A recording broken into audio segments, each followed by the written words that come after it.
The individual who had been responsible for the deaths of thousands of people would, at long last, be confronted by the very instrument of terror that he had used with such brutal precision in the summer of 1794.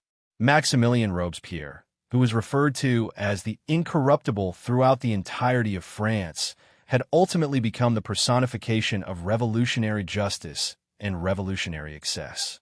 Not only did his name strike fear into the hearts of nobility, but it also struck horror into the hearts of commoners, because it was under his watch that the guillotine became the ultimate arbiter of French politics.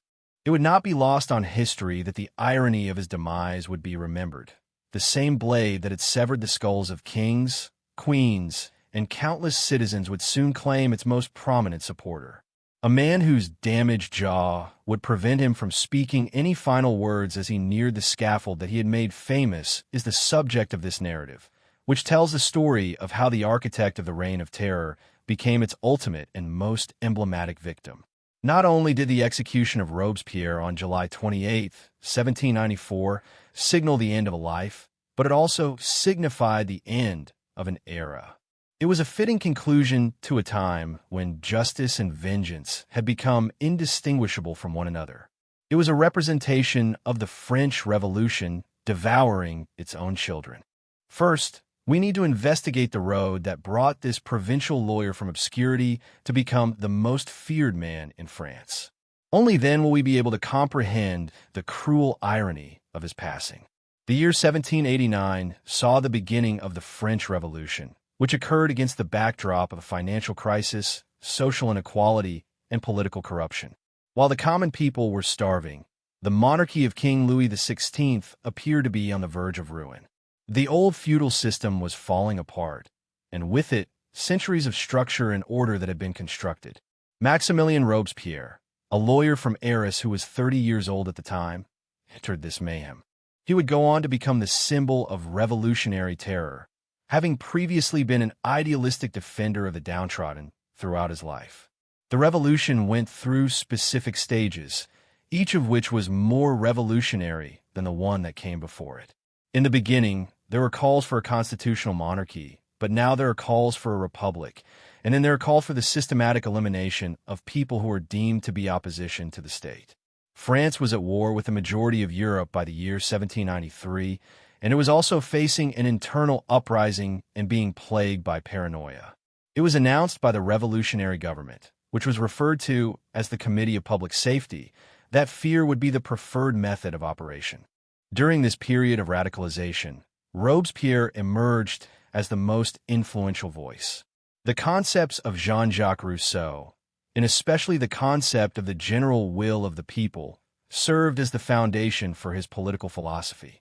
According to his beliefs, the revolution was a symbol of the triumph of virtue over corruption, and he believed that any obstacle that stood in the way of this transition in morality needed to be removed. As a result of this rigorous ideological framework, the extraordinary bloodshed that followed would be justified. In the process of revolutionizing justice, the guillotine, which was initially developed by Dr. Joseph-Ignace Guillotine as a means of execution that was more merciful, became a symbol. In contrast to earlier methods of execution, which were varied according to social class, the guillotine promised equality in death, which meant that it would be a speedy and painless end for everyone who was subjected to it.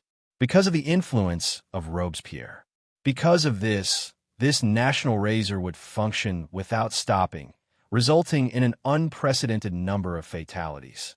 The era beginning in September 1793 and ending in July 1794 is commonly referred to as the Reign of Terror. These revolutionary tribunals handed down death sentences to nearly 17,000 individuals over the course of these 10 months. In Paris, the guillotine was used on a daily basis, and it attracted throngs of people who cheered as heads were rolled into baskets. Robespierre was the chief orchestrator of what had the beginnings of a tool for justice, but had evolved into a weapon for the execution of large numbers of people. During this time period, the city of Paris was characterized by an environment of persistent fear and distrust. Neighbors turned on their neighbors, children betrayed their parents, and people who had been allies in the past became foes for life. As a result of the passage of the Law of Suspects in September of 1793, it became feasible to arrest nearly anyone who was considered to be antagonistic to the revolution. As a result of Robespierre's leadership, the concept of enemy of the people was broadened to encompass not only counter-revolutionaries, but also anyone who demonstrated an insufficient level of passion for the revolutionary cause. The political insecurity was accentuated by the economic difficulties. Despite the promises made by the revolution, bread continued to be difficult to come by and expensive. There was a significant decrease in the value of the revolutionary paper money known as assignats. The various revolutionary factions were competing with one another for power and resources, which led to a high level of social tension. At a time when resources were scarce and people were afraid, the guillotine served not just as a tool for administering justice, but also as a way for the general populace to express their wrath and displeasure. A further intensification of the crisis atmosphere was brought about by the international context. During the coalition wars, France fought against Austria, Prussia, Britain, and other European nations that were determined to put an end to the revolution. As a means of creating justification for increasingly more comprehensive purges, military losses and foreign invasions were attributed to traitors already present within the organization. Robespierre and his adherents thought that the only way for France to protect itself against its adversaries, both domestic and foreign, was through the use of intimidation and terror. By the beginning of 1794, the revolution had accomplished a significant number of its basic objectives, including the abolition of the monarchy, the eradication of feudalism, and the establishment of a new republican system.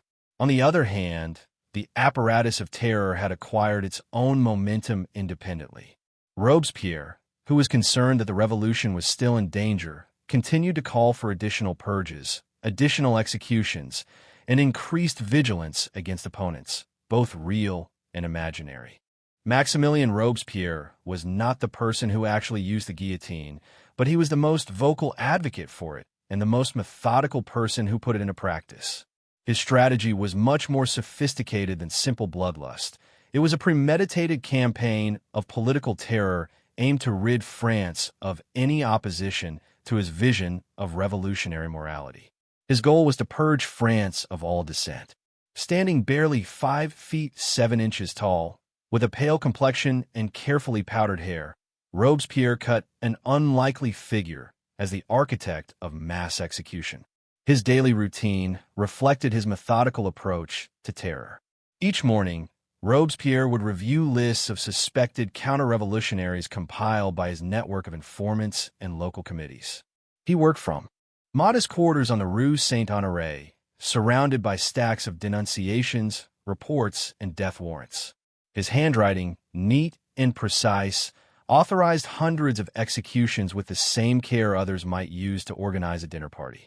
The machinery of terror operated through the Revolutionary Tribunal, which Robespierre helped reorganize to maximize efficiency. Trials that had once taken days or weeks were reduced to hours or minutes. The accused faced a panel of judges who had already decided their fate based on political necessity rather than evidence. Defense attorneys were eliminated as unnecessary obstacles to justice.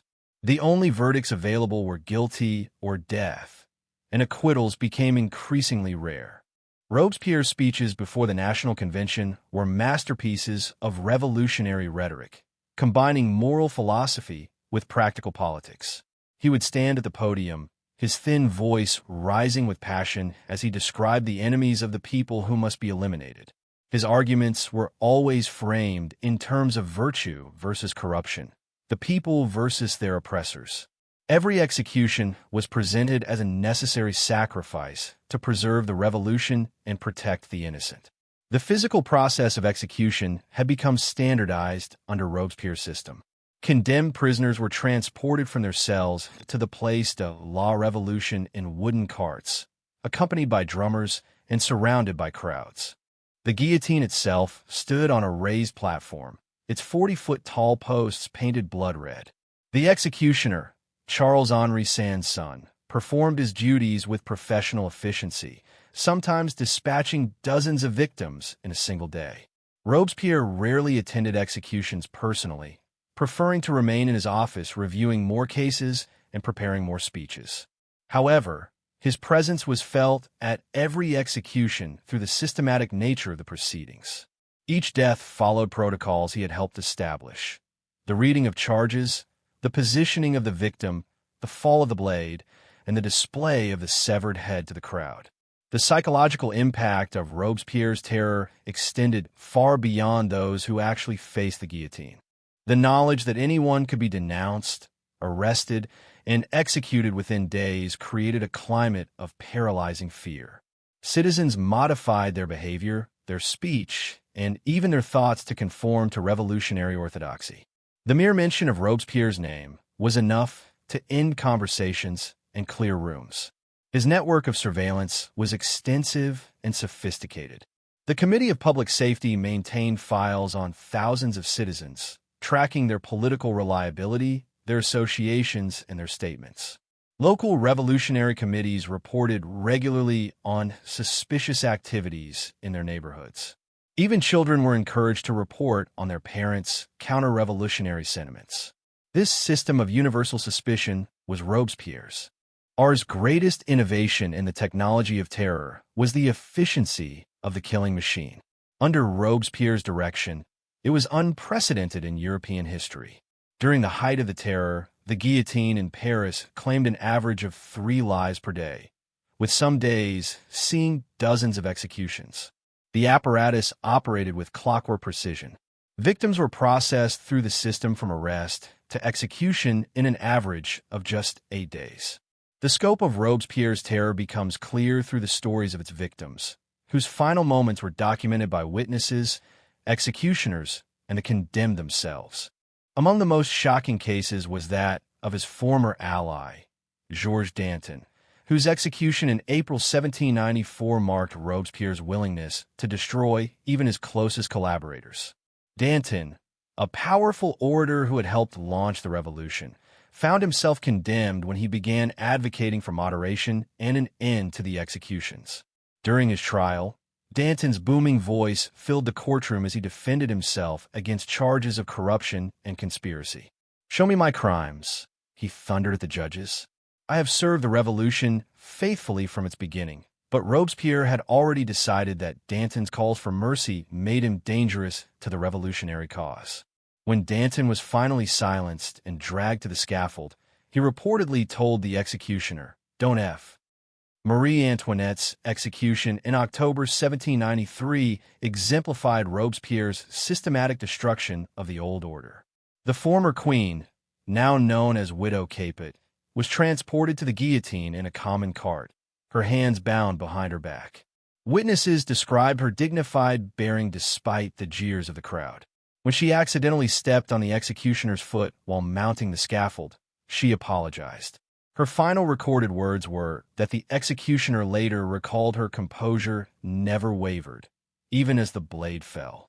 Perhaps no case better illustrated the arbitrary nature of Robespierre's justice than the execution of Madame Roland, a brilliant salon hostess and political writer who had supported the revolution's early phases. When she was condemned for her moderate views, she famously declared from the scaffold, "O liberty, what crimes are committed in thy name?" Even the most stalwart revolutionaries were taken aback by her death, because she was held in high esteem for both her brains and her nationalistic spirit. The case of the Girondins, 21 moderate deputies purged in October 1793, demonstrated Robespierre's intolerance for political opposition. These men had helped overthrow the monarchy, but opposed the extreme measures of the terror. As they were led to the guillotine, they sang the Marseillaise, their voices gradually falling silent as each was executed. The last to die, Charles Eleanor Dufresnoy, had already stabbed himself with a hidden dagger, cheating the guillotine of its final victim. Children were not spared from Robespierre's justice, 14-year-old marriage. Jean Bew, accused of crying when her parents were arrested, was condemned for showing counter-revolutionary sentiments.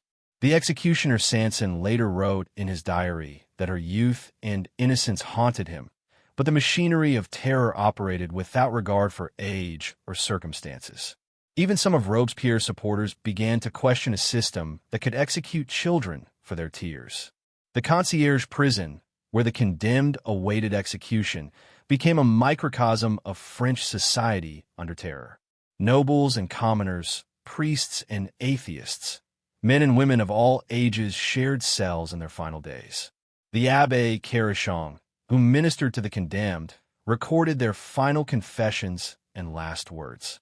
Many expressed bewilderment at their fate, unable to understand how their revolutionary patriotism had been deemed insufficient. Olympe de Gouges, the feminist writer who had penned the Declaration of the Rights of Woman and the Female Citizen, was executed for her political writings. Her crime was advocating for women's rights and questioning Robespierre's increasingly dictatorial methods. As she mounted the scaffold, she declared, "Children of the fatherland, you will avenge my death." Her execution silenced one of the revolution's most progressive voices and demonstrated that even supporters of equality were not safe from the terror. The executioner Charles-Henri Sanson, who carried out most of the terror's executions, left detailed records of his work. He described the psychological toll of killing so many people, writing that he sometimes executed former friends and acquaintances. His assistants, he noted, had to be replaced frequently as many suffered nervous breakdowns from the constant carnage. Even the mechanics of death became routine: the positioning of victims, the cleaning of the blade, the disposal of bodies. Foreign observers documented the atmosphere of fear that pervaded Paris during the terror. The British spy William Wickham reported that even committed revolutionaries lived in constant anxiety, knowing that a careless word or suspicious association could lead to denunciation and death. The American diplomat Gouverneur Morris wrote that the streets of Paris had become silent as citizens avoided public gatherings where they might be overheard making politically dangerous comments. The reign of terror under Robespierre's leadership left wounds in French society that would take generations to heal. The systematic use of state violence as a political tool fundamentally altered the relationship between government and citizens, establishing precedents that would influence revolutionary movements worldwide. The very concept of ideological purity enforced through mass executions became a template for future totalitarian regimes, from Stalin's Soviet Union to Pol Pot's Cambodia.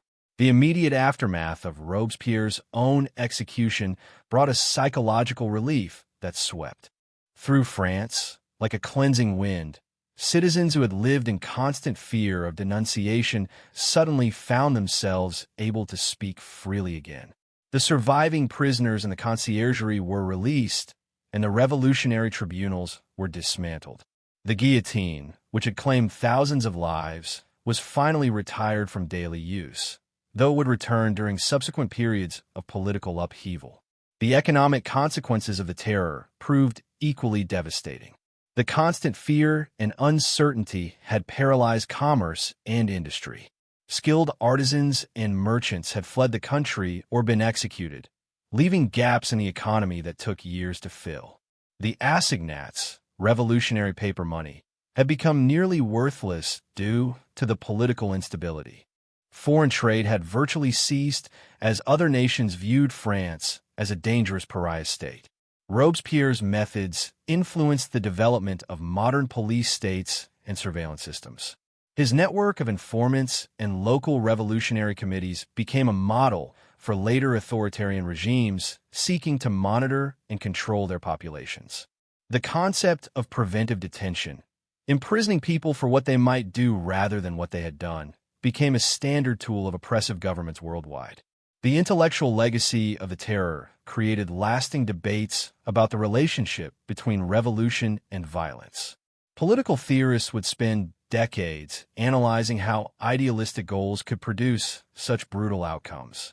The concept of revolutionary necessity, the idea that extraordinary circumstances justify extraordinary measures, became a recurring theme in subsequent revolutionary movements, often with similarly tragic results. The psychological impact on survivors shaped an entire generation of French citizens. Those who lived through the terror carried lasting trauma from the experience of constant fear and the loss of family members, friends, and colleagues. Trust in government and fellow citizens had been shattered by the system of mutual surveillance and denunciation. This psychological scarring contributed to France's political instability for decades to come. The international reaction to Robespierre's terror influenced European politics for the next century. Conservative governments used the example of revolutionary France to justify repressive measures against their own populations, arguing that any liberalization might lead to similar bloodshed. The fear of revolution became a powerful force for maintaining the status quo across Europe. The terror's impact on religious life in France proved profound and lasting.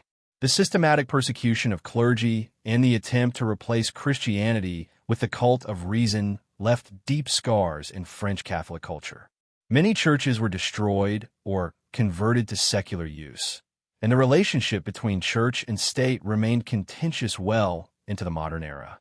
Legacy in legal and judicial systems worldwide was equally significant. The speed and arbitrariness of revolutionary justice served as a cautionary tale for legal reformers, leading to stronger protections for the accused in many countries. The principle that political necessity should never override due process became a cornerstone of modern democratic legal systems. The story of Maximilien Robespierre's rise and fall serves as a timeless warning about the corrupting nature of absolute power and the dangerous seduction of ideological purity. His transformation from an idealistic young lawyer advocating for the poor and oppressed into the architect of systematic state terror illustrates how the pursuit of virtue can become indistinguishable from the practice of evil. The man who proclaimed himself incorruptible became corrupted by his own righteousness. Robespierre's final moments, silenced by a shattered jaw and unable to speak the words that had once commanded death for thousands, represent a profound historical irony. The very eloquence that had made him the voice of the revolution was stolen from him in his final hour. Perhaps this silence was fitting for a man whose policies had permanently silenced so many others. The guillotine that claimed him was the same machine he had used to eliminate opposition, making his death the ultimate expression of revolutionary justice turning upon itself. The questions raised by Robespierre's terror remain disturbingly relevant in our modern world. How do societies distinguish between necessary change and destructive extremism? When does the pursuit of justice become the perpetration of injustice? How can democratic movements prevent the emergence of authoritarian leaders who claim to speak for the people while suppressing their voices? These questions have no easy answers, but the example of Robespierre suggests that vigilance against the abuse of power must be constant and unwavering. The French Revolution's descent into terror reminds us that good intentions are insufficient to prevent catastrophic outcomes. Robespierre genuinely believed he was serving the cause of justice and equality, yet his methods produced unprecedented suffering and oppression. This disconnect between noble goals and brutal means suggests that how we pursue our objectives may be as important as the objectives themselves. The ends, as Robespierre's story demonstrates, do not always justify the means. Perhaps most troubling is the realization that Robespierre was not a monster, but a man, a human being driven by recognizable emotions and motivations. His fear of enemies, his desire for order, his impatience with opposition, and his conviction of his own righteousness are traits that exist in all of us. This recognition should make us more, not less, vigilant about the potential for tyranny in ourselves and our leaders. The capacity for both great good and great evil exists within the human heart, and the difference between. They may be smaller than we care to admit. The guillotine that claimed Robespierre's life on that summer day in 1794 stands as a symbol of justice perverted and power corrupted. His execution marked not just the end of the terror, but the beginning of a long process of healing and reflection that continues to this day. The lessons of his life and death remind us that democracy is fragile, that freedom requires constant vigilance, and that the price of failing to protect our institutions may be higher than we can imagine. In the end, Robespierre's legacy forces us to confront uncomfortable truths about human nature and political power. His story serves as both a warning and a challenge. A warning about the dangers of unchecked authority and ideological extremism, and a challenge to build systems and cultures that can resist the temptation of tyranny. The blood that stained the cobblestones of Paris more than 2 centuries ago carries lessons that remain painfully relevant today. We ignore them at our peril.